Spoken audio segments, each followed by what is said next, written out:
I want to talk to you about Miss Taylor Allison Swift, who is steadfastly building her legacy and recently gave an interview, as in this week gave an interview. She hasn't done one for a while. She very, very rarely does these days. She picks and chooses. And it was an industry interview, which is interesting to note because it was not one necessarily for public consumption, although it has been put out there. But in the room were industry people and it really focused and honed in on her songwriting. I think as like a super fan and someone who's followed Taylor her entire career, I didn't really learn anything new from this interview. There was nothing in there that was like a great revelation. But what I did discover were a series of things that I think are pointing towards what she's doing next and what she cares about right now. Interesting. Yeah, it was the same. I'm not the Swiftie that you are, even though I love her very much. And I think it's interesting that the only kind of press she will do is these kind of very industry part of like almost like legacy building, because wasn't the last one when she was inducted into like celebrating the best 100 living songwriters. Yes. And so and the Songwriters Hall of Fame. Songwriters Hall of Fame, yes. And so I think that's because the thing is she doesn't need to do an interview. She doesn't need to do any publicity, but she does these because I think she very much wants to be seen as an artist, as a songwriter, because not now, but I feel like there were stages of her career she was just written off as like a pop girl, a pop star, like a girly girl. And she's always said that the thing she's most proud of is her lyrics. Well, this is really interesting because she made some very pointed comments in this interview about that. And I would say that actually her songwriting has been somewhat attacked in the last 12 months. Yeah. There were, and she does talk about it and address it in a very kind of Taylor Swift way, which is, with The Life of a Showgirl, which was critically acclaimed, but there were also critiques about it and fans were mixed. And, she's so popular now that like, where does the fandom stop and where does the general public start? Yeah. And that was interesting when that album came out to see all of these probably what she cares about a lot, which were like well-known music reviewers who have been in the industry for many, many years. So not just people putting up a TikTok for shock value. Yes. Writing in their publications, which are esteemed publications. And there's not a lot of those left in the music industry now with the way publishing's going. No, unfortunately. Sort of saying that this didn't meet the heights of her previous songwriting. A few of them saying that she sounded frazzled and stressed, like she was trying to churn out music and that these lyrics, and that she was trying to copy other artists, which is something I haven't seen said about her since she kind of reached the heights of like the last 5 years or so of her career. And so I wonder if she's holding all of that in her mind, those kind of big public hits when she did this interview. Look, I think certainly, and I'm going to play you a clip from the interview. Sometimes when people are mocking me, it's really fun to mock them back. Sometimes I like to just use words that they have to look up in order to talk shit about. But I go through several processes and coping mechanisms that I've gone through over the years, and one of them is saying, you chose this every day. You could have opted out of this any day before it got unmanageably big. And I decided not to because I love it that much. And that's just where it begins and where it ends. And everything that comes with this ultimately is worth it as long as I get to still make music. Yeah, she does absolutely address that. And I think with Showgirl, there was a lot of commentary that I saw, particularly from fans more so than critiques from critics, that, how did the same person who wrote Folklore, Evermore, Midnight's Tortured Poets write this? And she does address it in a roundabout way. When it comes to writing just sort of different shades of my music, like you can say the same thing many different ways. Like you can say I'm into you by saying your Midas touch on the Chevy door, November flush, and your flannel cure. Or you can say, you got that James Dean daydream look in your eye. They mean exactly the same thing. Everything that you touch glows. You are the most important thing in my world, and I just saw you for the first time, and I can't believe it, and I don't know what to do with these feelings. But you can just choose to say them different ways, and I think that the way that I've chosen to kind of express myself as a lyricist has changed over the years. And there are times when like those contradictions will come up where fans will be like, I can't believe the same person who wrote this, because one will be very simplistic and silly, and one will be very like detailed and deep, and like we're doing tons of allegory, and we're just like in a whole other world of atmospheric, speech. But I think that human contradiction is fun. I think that it's fun to make playful songs. I think it's fun to make songs that are desolate and lonely and just bedraggled lyrically as well. And that it's that human contradiction that I find interesting. So, she saw what people were saying. Mm-hmm. She doesn't kind of address anything straight away. She'd never be the type to be like, hey, I did write that, and take to social media and whatever, or say like, this is pissing me off or whatever. But I think she was pissed off by that kind of inference that she had strayed from her brilliant songwriting. And I think particularly there would have been when there was comparisons to what was written on those earlier albums or those middle albums compared to Showgirl, and then there was like the idea that maybe she wasn't the one writing the brilliant lyrics on those albums. Maybe it was the people she was working with and whatever. Which is really, I think, one of the few things that could cut someone like Taylor Swift to the core. Because I know she had said so many times that like people can write articles about her and they're not her business, or there's so much criticism around how she looks, who she dates, how she like carries herself and everything. And I think those things you can brush off. I think when you're an artist, there's always one thing that really gets under your skin, and for her, it's anyone not thinking that all those lyrics are coming directly from her mind. It is certainly the thing that of all the facets of her career, and, she's a brilliant performer. She is a great singer. She has learned how to dance. She can do all of these things. She's great at publicity. She's great at creating a moment. The thing that she holds on to and defends most fiercely and cares the most about kind of protecting is her songwriting and her legacy as a songwriter. And that is what this interview to me was really about, was cementing that and making sure that everyone knows that that is like the through line throughout her entire career. And I think, I couldn't help as well with the comparison of like the lyrics that she gave, kind of thinking about, when she said that pairing, I thought about another pairing, which is, Ivy on Evermore, which she says, how's one to know? I'd meet you where the spirit meets the bones in a faith-forgotten land. In from the snow, your touch brought forth an incandescent glow, tarnished but so grand. And then Wood on Showgirl, she says, forgive me, it sounds cocky. He hypnotized me and opened my eyes.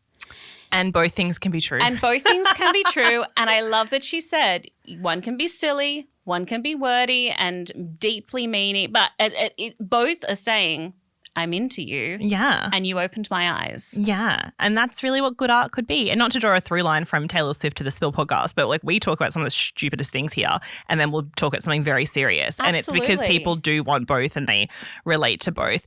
I would love an unfiltered interview with Taylor Swift. I know we'll never ever get it because she is too famous now to ever speak completely honestly and openly because of how her words, the impact they will have. And there's like a tiny moment in this interview where she almost lets out what she wants to say, where she talks about the people mocking her and then says her favorite thing to do is almost like mock them back through song lyrics that they have to look up the meaning of. Absolutely. And I don't think she's talking about music critics in that moment because she uses the word not critique, she uses mocking. So she's not talking about people who critique her music as a job because I don't think that her anger is at them.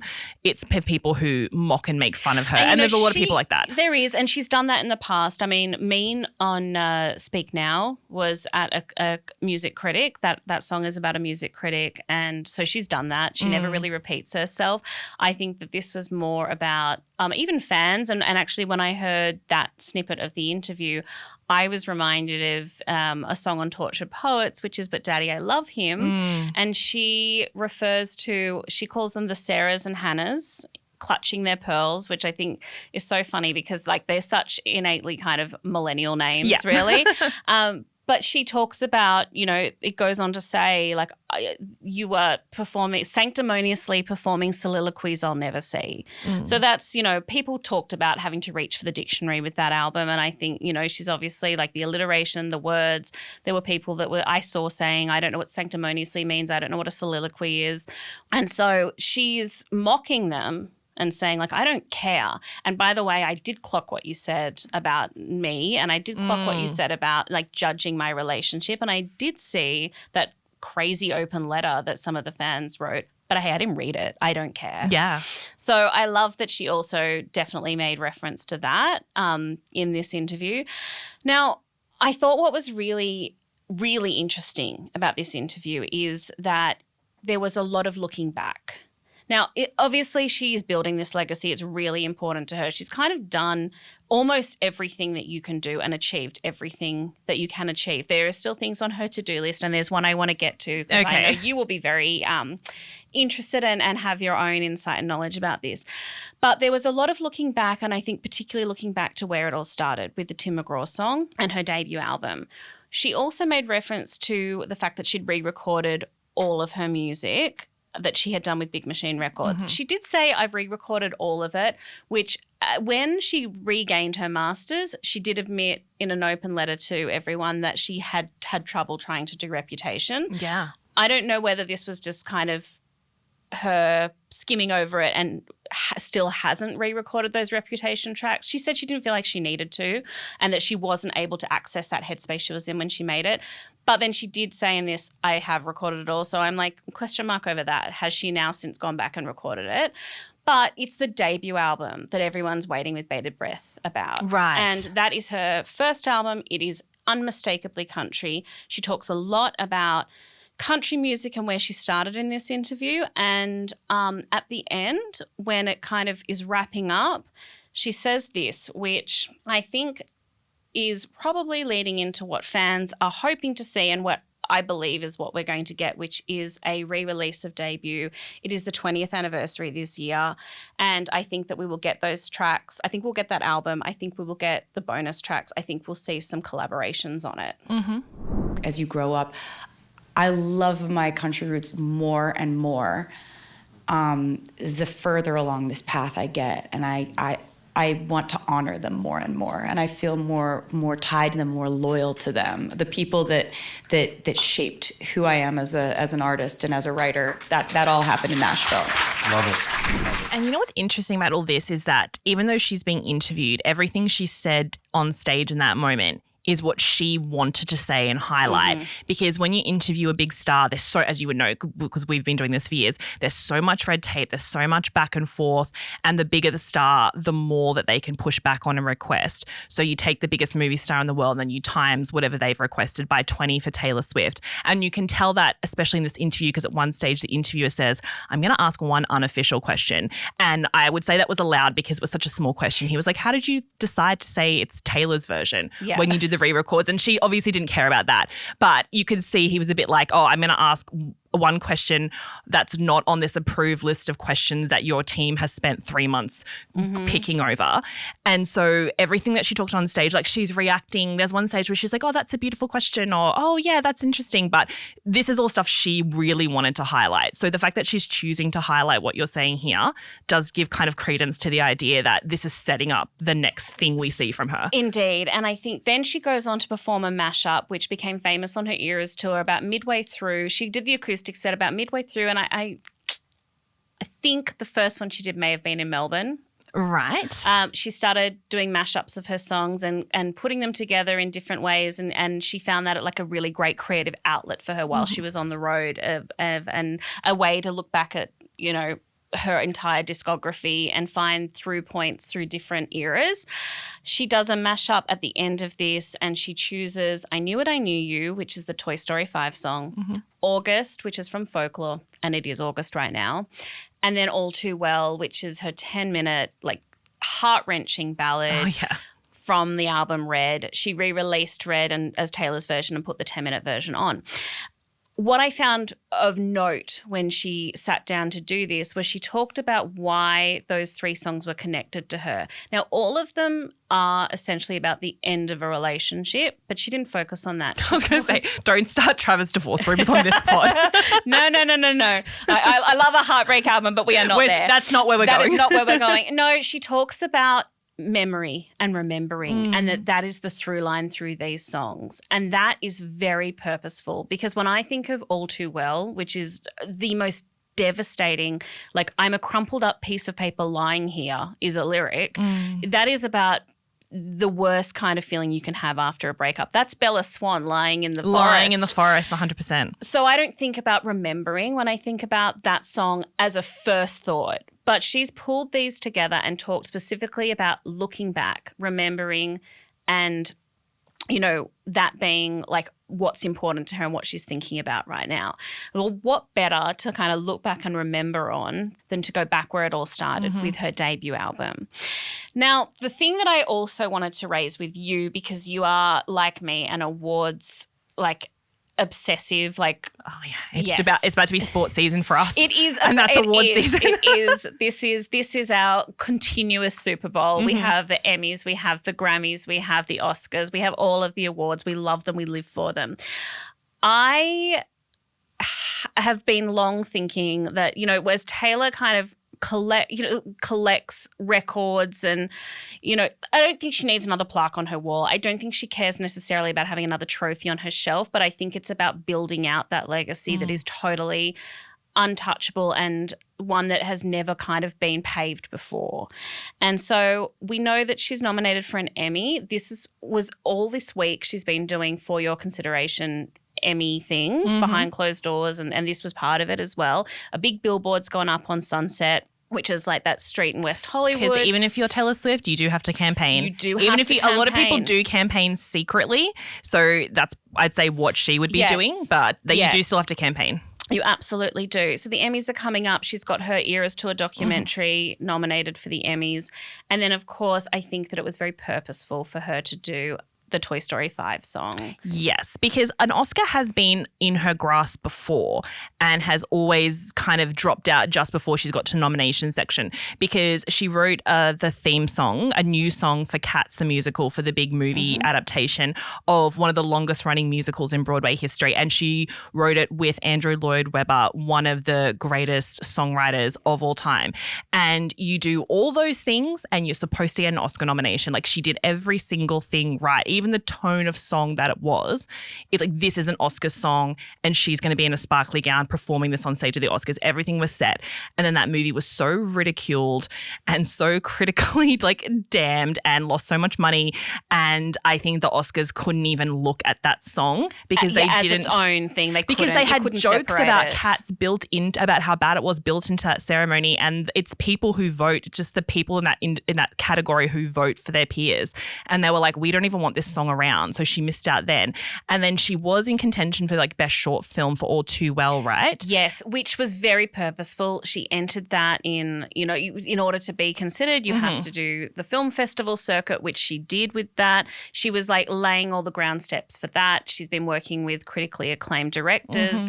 And so, yes, absolutely. And then it was on the long, long list for the Oscars, but it didn't make it past there. And again, I know that there were whispers in the industry of pushback of this feels too much like a pop play of someone trying to get into the short film section of the Oscars. And it's almost like the pushback came from her being such a big pop star and from being a billionaire. And they're like, this is not the category for you. So she got pushed out again. So coming back around a third time, she does the lap a third time, this time for Toy Story. And it's probably her strongest bet so far to at least get the nomination, because everything's in place. The franchise is beloved. It's got acclaimed Oscar-winning actors in it. The movie was critically acclaimed. It has a decades-long legacy.